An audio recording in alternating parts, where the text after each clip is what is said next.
너는 정금으로 등대를 쳐서 만들되 그 밑판과 줄기와 잔과 꽃받침과 꽃을 한 덩이로 연하게 하고 가지 6을 등대 곁에서 나오게 하되 그 3가지는 이편으로 나오고 그 3가지는 저편으로 나오게 하며 이편 가지에 살구꽃 형상의 잔셋과 꽃받침과 꽃이 있게 하고 저편 가지에도 살구꽃 형상의 잔셋과 꽃받침과 꽃이 있게 하여 등대에서 나온 6가지를 갖게 할지며 등대 줄기에는 살구꽃 형상의 잔넷과 꽃받침과 꽃이 있게 하고 등대에서 나온 6가지를 위하여 꽃받침이 있게 하되 2가지 아래 한 꽃받침이 있어 줄기와 연하게 하며 또 2가지 아래 한 꽃받침이 있어 줄기와 연하게 하며 또 2가지 아래 한 꽃받침이 있어 줄기와 연하게 하고 그 꽃받침과 가지를 줄기와 연하게 하여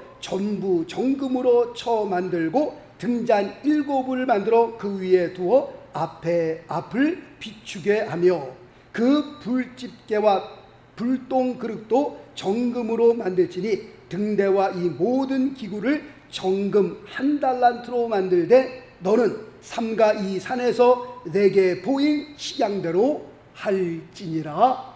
아멘. 할렐루야. 할렐루야. 아멘. 아멘. 자, 화면 보시겠습니다. 지난 주일에는 성소 안으로 들어가서 북쪽에 놓여있는 진설병에 대해서 같이 하나님의 말씀의 은혜를 나누었습니다. 자, 오늘은 이제 성소로 들어가서 성소에 있는 기구 중에 진설병이 북쪽이니까 등대는 남쪽이겠죠. 남쪽에 있는 등대에 대해서 오늘과 그리고 다음 주일 2번에 걸쳐서 같이 하나님의 말씀을 나누려고 합니다. 다음 화면 보겠습니다. 자, 등대입니다. 등대라고 하니까 바닷가에 있는 등대구나 라고 생각하시면 큰 오해이십니다. 지금 이 등대라고 하는 것은 바닷가에 있는 라이트하우스 등대를 가리켜 말씀하는 것이 아니라 여기서 등대는 촛대를 말씀하고 있는 겁니다. 영어로 보니까 램프 스탠드라고 그렇게 기록되어 있습니다. 오늘 읽어드린 성경에 보니까 순금으로 만들라 그랬으니까 금촛대라고 생각하시면 되겠습니다. 그런데 또 금촛대 그러니까 우리가 생각하기를 오늘날 저 위에 잔 위에 긴 촛대 있잖아요. 그 촛대를 다 거기다 꽂는가 보다 라고 생각할지 모르지만 그런 금촛대가 아님을 말씀을 드립니다. 예레미야서 24장에 보면 감람을 찧어낸 순결한 기름으로 불을 밝혀라. 여기서 감람으로 찧어낸 기름, 그거는 올리브 오일입니다. 그러니까 올리브 오일을 통해서 불을 밝힌다라는 것을 말씀을 드리는 겁니다. 지금 우리가 생각하는 긴 촛대를 꽂아서 불을 밝히는 것 아니다라는 것을 말씀을 드립니다. 마태복음 25장에 보면 예수님께서 신랑을 기다리는 10처녀의 비유를 말씀하고 있습니다. 10처녀가 모두 다 등을 준비하고 있었습니다. 그리고 신랑을 기다리고 있었습니다. 그런데 그 중에 5처녀는 등은 준비하였지만 뭘 준비 못했어요? 기름을 준비하지 못하였다라고 말씀하고 있습니다. 그래서 5처녀에게 나에게 기름을 좀 꽂달라 그러니까 아니다. 내가 있는 기름을 너에게 꽂으면 나도 내가 갖고 있는 것 같고 모자랄지 모르지만 너는 가서 딴 데 가서 살아. 그랬더니 이 5처녀가 막 밖으로 뛰어나가서 기름을 사갖고 와봤더니 신랑은 벌써 왔기 때문에 그 문은 굳건히 닫혀져 있었더라고 말씀하고 있습니다. 지금 여기서 말하고 있는 그 기름이 바로 불을 밝힐 수 있는 기름이다 라는 것을 말씀을 드립니다. 5처녀가 기름을 준비하러 간 사이에 신랑은 왔고 5처녀가 와보니 문은 굳게 닫혀 있었더라고 하는 그 예수님의 그 비유와 함께 예수님의 결론의 말씀은 이렇습니다. 자, 말씀 볼까요? 마태복음 25장 13절 말씀이니까 그런즉 깨어있으라 너희는 그 날과 그 시를 알지 못하느니라 라는 그 말씀과 함께 예수님께서 열 처녀의 비유를 결론을 내리게 됩니다. 하여튼 불을 밝히기 위해선 감람을 찧어낸 그 올리브 오일로 불을 밝혔는데, 구약에서 말씀하고 있는 그 기름은 신약으로 넘어오면서 누구를 가리켜 말씀하고 있는 거니까 성령을 가리켜 말씀하고 있는 겁니다. 그렇다고 할 것 같으면 그 등대는 누구를 의미하고 있는 겁니까? 라고 했을 때 예수 그리스도를 의미하고 있는 것이다 라고 말씀을 드릴 수 있습니다. 우리가 등대를 보면서 등대와 기름은 떼어놓을래야 떼어놓을 수 없는 그런 관계를 말씀을 드리는데, 예수님과 성령님도 그런 똑같은 관계에 있으셨습니다. 성령님과 예수님 늘 함께 하셨고 늘 함께 역사하셨다. 그래서 등대가 있으면 기름이 있어야 되고 기름이 있으면 등대가 있어야 하는 것처럼 예수님과 성령님은 늘 함께 하셨고 늘 함께 역사하셨다라는 것을 말씀을 드립니다. 자, 말씀 볼까요? 누가복음 4장 18절 말씀해 보니까 주의 성령이 내게 임하셨으니 이는 가난한 자에게 복음을 전하게 하시려고 내게, 누굽니까? 예수 그리스도죠. 기름을 부으시고 뭡니까? 성령을 가리켜 말씀하고 있는 겁니다. 다음 절 볼까요? 사도행전 10장 38절 말씀이니까 하나님이 나사렛 예수에게 성령과 능력을 어떻게 해요? 기름 붓듯 하셨음에 저가 두루다니며 착한 일을 행하시고 마귀에게 눌린 모든 자를 고치셨으니 이는 하나님이 함께 하셨음이라 라고 말씀하고 있습니다. 그러므로 등대에는 꼭 기름을 필요합니다. 기름은 또 등대와 함께 역사했습니다. 이와 마찬가지로 예수님과 성령님께서는 늘 함께 일하고 함께 역사했다는 것을 말씀을 드립니다. 자, 다시 화면 보겠습니다. 다시 화면 보시면요, 하나님께서 그 등대의 크기에 대해서는 오늘 말씀을 보니까 언급하지 않으셨습니다. 다른 기구들은 다 크기에 대해서 말씀하셨는데 이 등대에 대해서는 키가 얼마큼 뭐가 얼마큼 말씀하지 않으셨습니다. 그런데 성막에 보니까 그 크기에 대해서 또 하나 말씀하지 않은 것이 있었죠? 혹시 기억하세요? 동쪽으로 문을 통해서 들어오면 처음에는 번제단이 있었고 그 다음에 뭐가 있었어요? 뭐가 있었죠? 예, 다 잊어버리셨죠? 내년에 또 한 번 합니다. 이거 성막. 번제단 다음에 물두멍이 있었는데 이 물두멍의 크기에 대해서는 하나님께서 언급하지 않으셨습니다. 그냥 물두멍을 만들라라고만 말씀하셨지 그 크기에 대해서는 말씀하지 않았는데 오늘 금초대가 그렇습니다. 오늘 말씀을 보니까 금초대는 뭐 크기는 얼마큼 가로는 얼마큼 그런 말씀이 없이 금초대를 만들라라고 말씀을 하셨습니다. 그런데 비록 크기에 대해서는 말씀을 안 하셨지만 오늘 말씀 출애굽기 25장 31절로 마지막 절 40절까지의 말씀에 보니까 등대를 어떻게 만들라고 말씀을 하실 때에 굉장히 자세하게 그리고 또 매우 정교하게 하나님께서 지시하신 것을 볼 수 있습니다. 구구절절히 제가 쭉 아까 읽었잖아요. 여러분들이 눈으로 쭉 따라왔잖아요. 정말 하나님께서 얼마나 정교하게 얼마나 상세하게 지시하셨는지 모르겠습니다. 지금 이 말씀 보면서 우리 같으면 아마 불평불만했을지도 모릅니다. 하나님 뭐 이렇게 복잡하고 이렇게 까다롭게 만들라고 하십니까? 이 등대는 이 촛대는 성소 안에 들어가 있는 거잖아요. 성소 안에 들어가 있기 때문에 아무나 볼 수 있는 것이 아니었습니다. 성소는 제사장들만 들어갔습니다. 일반인들은 절대로 들어가지 못했습니다. 그러니 이 촛대는 등대는 성소 안에 있었기 때문에 아무나 볼 수 없는 거니까 그냥 대충 만들어서 불만 비치면 되는 것 아닙니까? 우리가 그렇게 불평불만할 수 있었습니다. 하나님께서 벌써 우리가 그렇게 불평불만할 줄 아시고 모세에게 이런 말씀하십니다. 40절 말씀, 우리가 읽은 40절 말씀 한번 볼까요?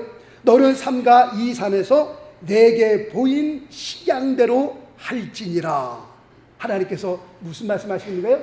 잔소리하지 말고 내가 너에게 시킨 대로 해.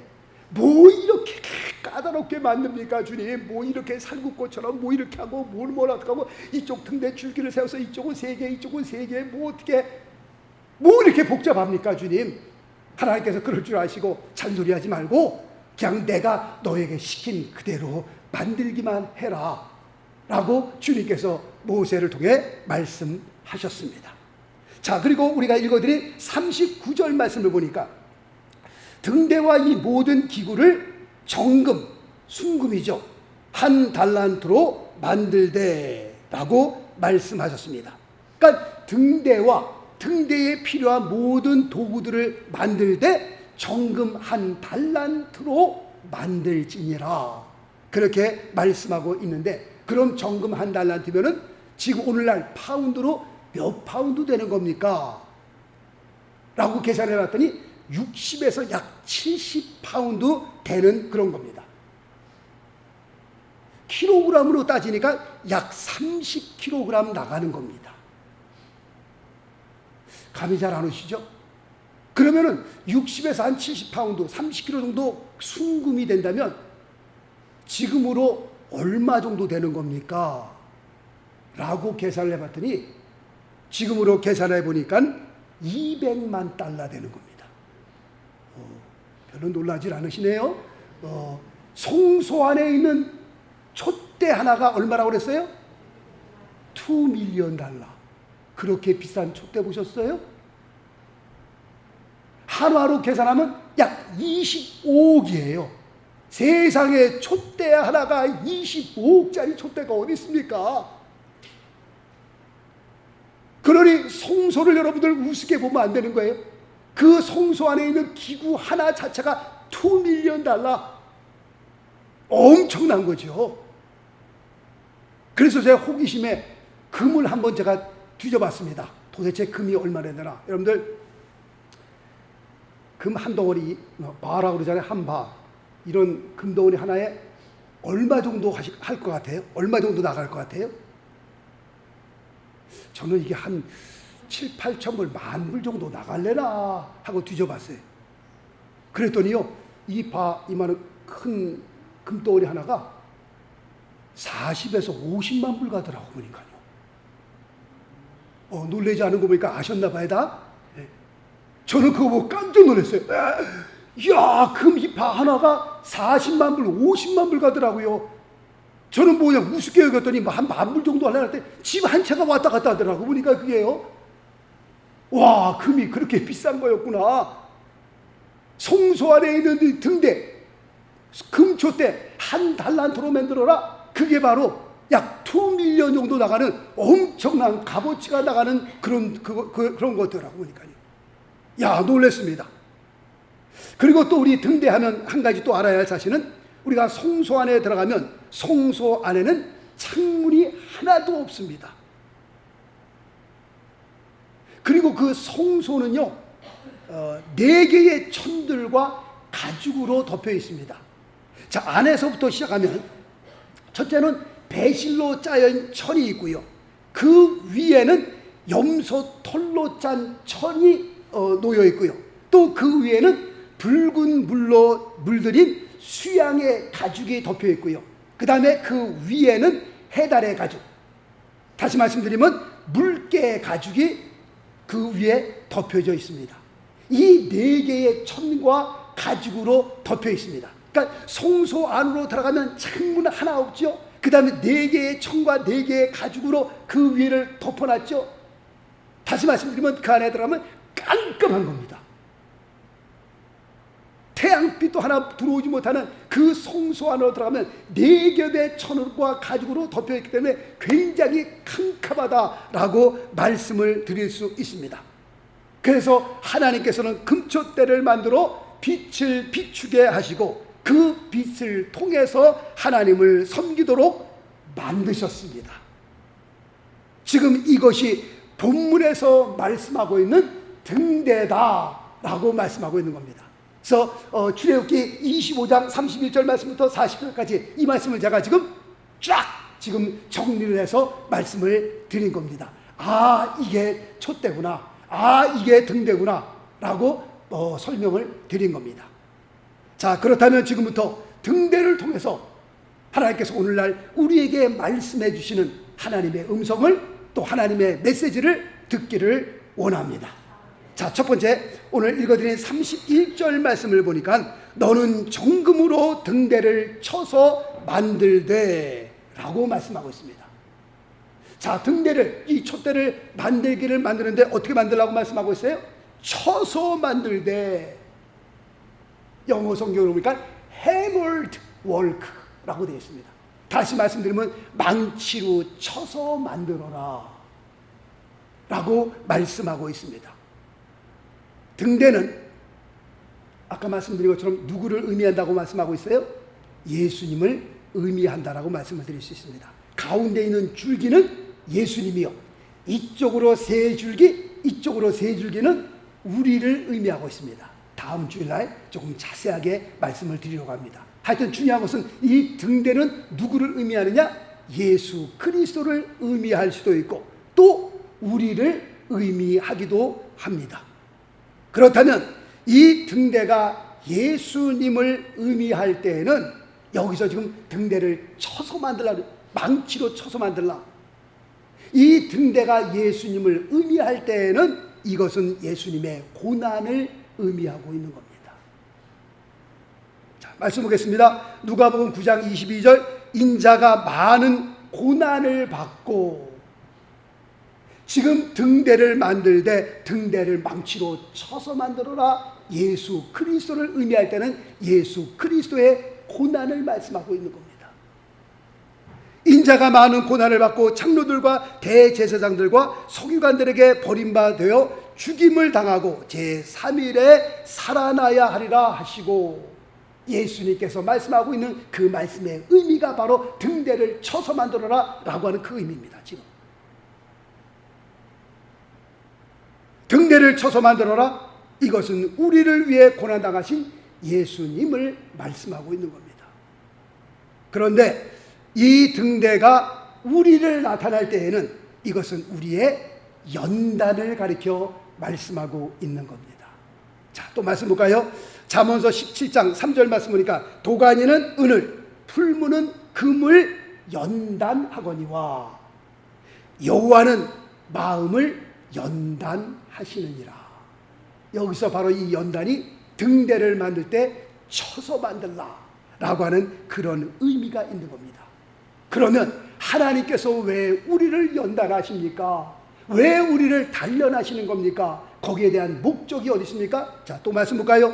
욥기서 23장 10절 말씀 보니까 나의 가는 길을 오직 그가 아시나니. 누구의 고백입니까? 욥의 고백입니다. 동방에서 가장 잘 사는 사람이었고 동방에서 가장 하나님을 잘 섬겼던 욥, 하루아침에 모든 것을 다 잃어버리잖아요. 몸의 악창까지, 몸의 병까지 었잖아요. 그랬던 욥이 하나님 앞에 고백하기를 나의 가는 길을 오직 그가 아시나니, 그가 나를 단련하신 후에는 내가 무엇과 같이 나오리라? 정금과 같이 나오리라.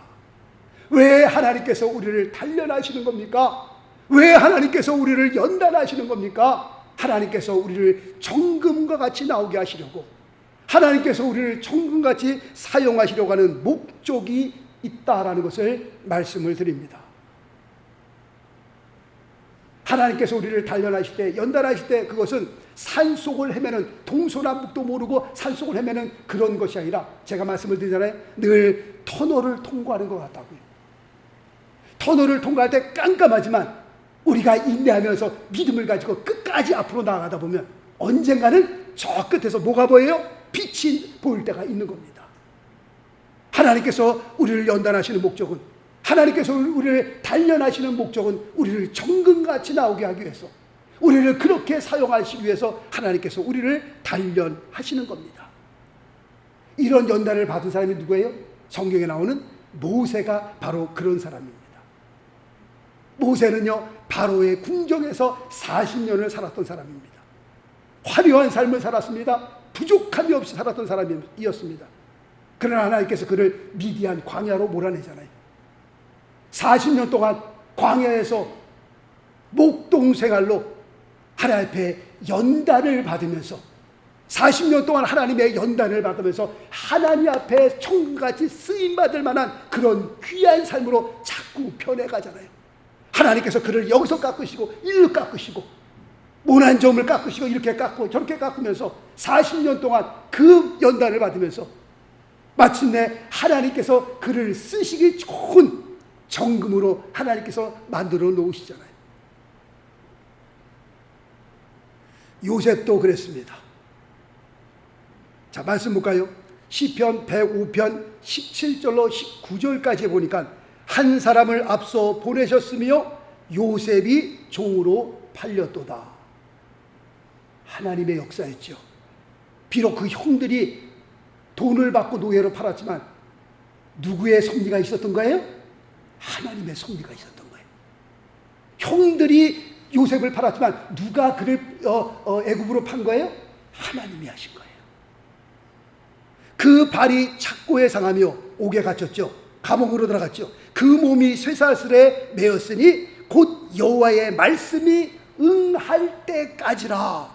그 말씀이, 하나님의 말씀이 요셉을 어떻게 해요? 단련하였도다. 할렐루야. 하나님께서 하신 거예요. 하나님께서 요셉을 정금같이 나오고 그를 통해서 하나님께서 큰 일을 이루시기 위해서 형들로 하여금 미움을 받게 하고, 형들이 사실 요셉을 애굽으로 팔았지만 그것은 하나님의 섭리였고요. 요셉이 하나님을 향해, 하나님 도대체 내 삶이 왜 이렇게 점점 어두워집니까? 점점 왜 낭떠러지로 몰려갑니까? 하나님께서 내게 보여준 그 비전과 그 꿈은 상관없이 점점 더 어려워집니까? 그런 불평, 불만 할 수 있었는데 성경에 보니까 없더라고. 보니까 아마도 요셉은 알았던 것 같아요. 노예로 팔렸을 때도 열심을 다해서 일했고요. 불평, 불만 한마디도 없었고요. 감옥에 갇혔을 때도 열심히 일했던 요셉의 모습을 볼 수 있었습니다. 하나님께서는 그런 요셉을 통하여 한 가정을 살리게 하시고 그 한 가정을 통해서 한 나라를 이루셨습니다. 애굽으로 갈 때는 70명이었지만 한 가정이 내려갔지만 애굽에서 나올 때는 장정만 약 60만이 되어 아낙네들과 아이들까지 합한 200만이 되어 출애굽한 그 역사를 우리는 성경을 통해서 보게 됩니다. 이 귀한 역사를 위해서 하나님께서 요셉을 단련하신 거예요. 하나님께서 그를 연단하신 거예요. 그리고 하나님께서 그를 정금과 같이 사용하셨습니다. 성경에 나오는 다윗 왕도 마찬가지입니다. 사무엘을 통해서 기름 부음을 받잖아요. 당신은 이제 이스라엘의 두 번째 왕이 됩니다. 기름 부음을 받았으면 선지자로 팔고 하나님의 명령을 받았잖아요. 그러면 사울 왕을 집어내쳐치고 자기가 그 왕의 자리에 앉아야 되지 않겠어요? 아니요.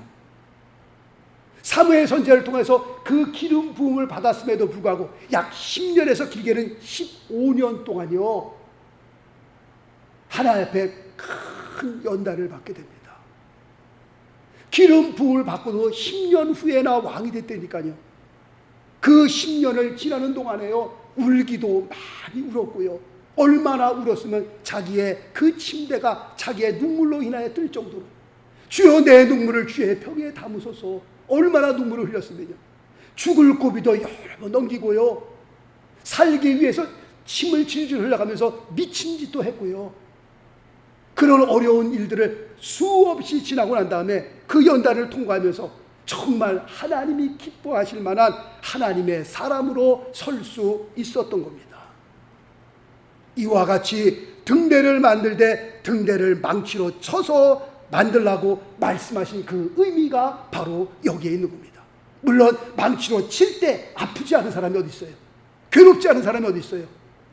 그러나 이를 잘 통과하고 나면 그 긴 터널을 믿음을 가지고 인내하며 기도하면서 잘 끝까지 우리가 통과하게 되면 우리의 삶에 좋은 날을, 밝은 날을 볼 줄로 믿습니다. 주님께서 우리를 연단하신 후에는 정금과 같이 쓰시기 위한 목적이 거기에 있는 겁니다. 자, 두 번째는 오늘 읽어드린 31절 말씀에 보니까 한 동이로 연하게 하고 라고 말씀하고 있습니다. 연하게 하라, 이것은 뭘 의미하는 겁니까? 연합을 의미하는 거예요. 연합. 이 연합의 아름다움은 우리가 오케스트라를 통해서 볼 수 있습니다. 악기가 다 다르고요, 소리가 다 다릅니다. 그런데 그 오케스트라의 그 연주를 이렇게 딱 듣고 있으면요, 정말 황홀할 정도죠. 황홀할 정도.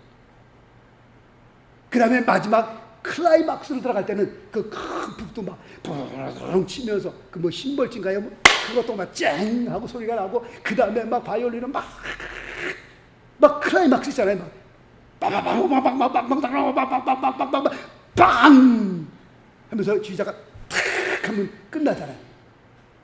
그러면 약간 한 1, 2초가 지나다가 사람들이 다 일어나서 아세요 그런 거? 그 오케스트라의 그 아름다움, 그 마지막 막 클라이막스에 막 올라갈 때 악기 소리가 다 틀리고 모양도 다 틀리지만 그것이 이렇게 연합하여 그 아름다운 소리. 합창가도 똑같습니다. 4/8도로 나눠 소프라노, 엘토, 테너, 베이스로 나눠서 얼마나 아름다워요. 그렇지만 엘토 소리만 계속 들어봐요. 이게 테너 소리만 계속 들어보세요. 하나도 안 아름답죠. 그러나 이 네 파트가 연합하여서 같이 연하여 소리를 내면요, 특별히 아카펠라, 악기 없이 사람 목소리만 내는 거, 야, 기가 막히잖아요. 어떻게 사람 그 화음이 이루어지면서 어떻게 이런 소리가 나올까? 악기 하나 없는데도 그 사람의 목소리로만 기가 막히게 아름다운 소리가 나오잖아요. 서로 연합하면서 서로 하나 되어서 정말 아름다운 소리가 나오는 것을 보게 됩니다. 자, 말씀 볼까요? 요한복음 17장 22절, 이는 우리가 하나가 된 것 같이, 성부, 성자, 성령이 하나 된 것 같이 저희도 하나가 되게 하려 함이니이다. 예수님께서 이제 마지막 십자가를 지시기 바로 전에 제자들을 위해서 기도할 때 기도했던 내용입니다. 우리가 하나 된 것처럼 저희도 하나가 되게 하옵소서. 교회의 힘은 어디서 나는 거예요? 성도가 연합할 때, 연합을 통해서 힘이 나타나는 거고요. 교회의 아름다움은 어디 있습니까? 하나됨에 있습니다. 하나됨. 우리가 하나 될 때에 거기에 교회의 아름다움이 있는 거예요. 자, 말씀 볼까요? 시편 133편 1절, 형제가 연합하여 동거함이 어찌 그리 선하고 아름다운고 라고 말씀하고 있습니다. 교회를 바라보면서 마귀의 원하는 것은 뭘까요? 마귀가 원하는 것은 교회가 어떻게 해요? 박살나는 거죠. 서로 싸움박질하고 서로 미워하고 서로 막 이간질하고 서로 헐뜯고, 그래서 교회가 박살나고 또 박살나고, 이게 마귀가 원하는 겁니다. 주님이 원하시는 건 뭐예요? 어떻게 하든지 교회가 하나 되는 것. 내가 조금 희생하더라도 하나님의 교회가 하나 되게 없어서, 이게 하나님의 마음입니다. 그러므로 교회 안에서 서로 이간질하고 서로 싸움 붙여놓고, 누구 짓이에요? 마귀의 짓이에요. 마귀에게 쓰임받는 거예요. 오늘날 교회가 얼마나 싸움박질을 많이 하면 싸우려면 교회 가서 싸우라고 말할 정도로, 이게 다 지금 마귀에게 놀아먹는 겁니다. 마귀 좋아하는 짓 하는 거예요 지금요. 서로 막 손해 안 보려고, 서로 교회 서로 차지하려고 교회가 딱 바로 짜게져 갖고요. 얼마나 그런 교회가 오늘날 많아요. 조금 교회가 성장하기 시작하면 그냥 이상하게 마귀가 역사해서 교회가 반씩 딱딱 쪼개져 갖고서요. 1세 목사님이 은퇴하시고 2세가 오고 3세 목사님이 오시면 그 다음부터 교회가 막 그냥 시끄러워지고 싸우기 시작하잖아요. 다 누구 짓이에요? 하나님께서 하시는 일입니까? 아니요. 다 마귀 짓이에요. 다 마귀에게 놀아나는 겁니다. 이게 하나님의 영광을 위하여, 하나님의 나라를 위하여 내가 뒤로 한 걸음 물러선다면, 내가 조금 소리해본다면 하나님의 교회가 아름답게 서할 텐데, 그 건물 차지하려고, 그 교회 헌금 서로 차지하려고 그냥 대가리 깨지게 서로 싸우잖아요. 주먹질해 가며 싸우잖아요. 경찰들이 교회 안으로 들어오고요, 법정 앞에 서고요. 이게 무슨 꼴입니까? 이게 교회가 내 거예요? 이게 내 건물입니까? 이게 교회 어카운트에 있는 돈이 내 돈이에요? 그게요? 함부로 손댈 수 없는 하나님의 돈인데, 성금인데요. 이게 누가 감히 그걸 함부로 막 그냥 주물락주물락 대고, 이 건물을 누가 마음대로 주물락주물락 대고요. 전에 어떤 교회는요, 이 교회를 샀는데 목사님이 자기 이름 앞으로 교회를 해놨더라고요. 그리고 은퇴하면서 이거 내 교회라고 그러는 거예요. 다들 나가고 이거 팔아서 자기가 갖겠다고. 이게 무슨 짓, 그게 무슨 목사예요, 그게 무슨 짓입니까, 이게. 하나님의 교회 아니겠어요? 은퇴하고 나갈 때는요, 하나 건드리고 나가면 안 되는 거예요. 그래도 목사님이 개척하면서 교회를 살 때, 제가 집 팔아서 이거 교회 미천됐는데요. 그러면 그걸로 끝난 거예요. 내 집 팔아갖고서 그 교회 사람들 미천됐다고 할지라도, 내가 은퇴하면 내가 내 집 팔아갖고서 미천됐으니까 이거 내 교회 반만 아니, 그런 거 없다니까요. 하나 한번 건드리면 안 돼요. 절대로 봉투 하나 건드리면 안 되는 거고요. 나갈 때는 딱 손 들고 아무것도 갖고 나가면 안 되는 거예요. 다 하나님의 거예요. 누구도 손대면 안 되는 겁니다. 내가 한 걸음 뒤로 물러서면, 내가 한번 손해보면 하나님의 교회가 연합되어 하나 되어 정말 아름다운 교회로 설 텐데, 교회를 건물 차지하려고요, 헌금 차지하려고요, 서로 대가리 깨지게 싸우잖아요. 절대로 하나님의 영광이 안 되고요, 마귀 좋아하는, 정말 마귀에게 박수 올리는 그런 짓들 하는 겁니다. 그래서 사도 바울도 교회를 향하여 이런 경고를 합니다. 말씀 볼까요? 갈라디아서 5장 15절 말씀 보니까, 만일 서로 물고 먹으면 피차 멸망할까 조심하라. 조심하라는 겁니다. 교회들마다 사도 바울이 이래서는 안 된다는 겁니다. 그 다음 절 보겠습니다. 에베소서 4장 16절 말씀, 그에게서 온몸이 각마디를 통하여 도움을 입음으로 연락하고 상합하여 각 지체의 분량대로 역사하여 그 몸을 자라게 하며 사랑 안에서 스스로 세우느니라.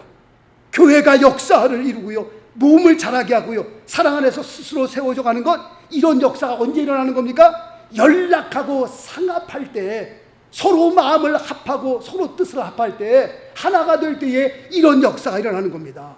각 지체의 분량대로 역사를 이루고 몸은 자라고 교회가 사랑 안에서 스스로 아름답게 세워지는 역사가 서로 하나 될 때, 한 마음을 품을 때 이런 역사가 일어나게 되는 겁니다. 이래서 주님께서는 등대를 만들 때 한 덩이로 연하게 하라라고 하는 그런 의미가 이 안에 담겨져 있는 겁니다. 하나됨의 중요성을 여기서 말씀하고 있는 겁니다. 그러므로 등대를 통해서 우리에게 주시는 하나님의 말씀의 은혜를 통해 교회는 연합하고 하나가 되어야 하고요, 세상을 향하여서는 빛을 발해야 하고요, 교회 안에서는 하나님의 거룩한 영광을 볼 수 있어야 하는 겁니다. 이게 교회요, 이게 연하여 하나 되게 되는 거고요, 이게 하나님 안에서 주의 영광을 드러내는 그런 귀한 겁니다. 이런 하나님의 은혜가 우리의 심령에, 그리고 또 우리 교회 안에 충만하게 되시길 예수 그리스도 이름으로 축원합니다. 기도하겠습니다.